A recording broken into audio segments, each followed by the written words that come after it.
If you want to sound more native when you're speaking Samoan, I have a tip for you. I feel like there are 4 letters that if you pronounce them incorrectly, it might set you apart from a native speaker from someone who's learning. The first one is T. T in Samoan is still pronounced T.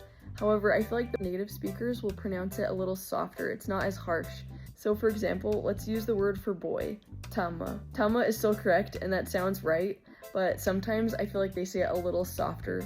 Tama, tama. It's very subtle, but I feel like you can hear it more as you go. It's not like in Tongan though, where like the word for tonga is donga, donga. Like it's an actual D sound, so it's not as like hard D, but it's a soft D sound. Second letter would be P. P in Samoan is also pronounced P, but I also feel like this one is a softer P sound, making almost a B sound. For an example, let's use the word palusami. Palusami is a Samoan dish, so you can say palusami or palusami.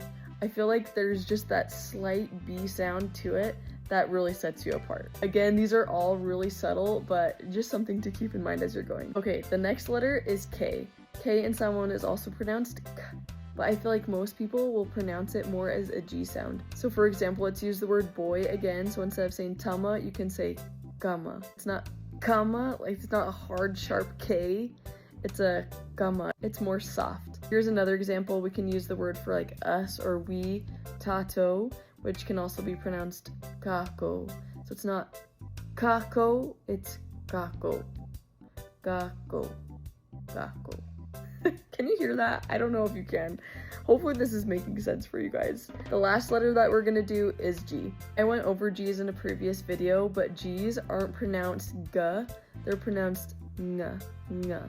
It's right there in the back of your throat. It's like you're saying ping pong, or like the capital of American Samoa is Pango Pango.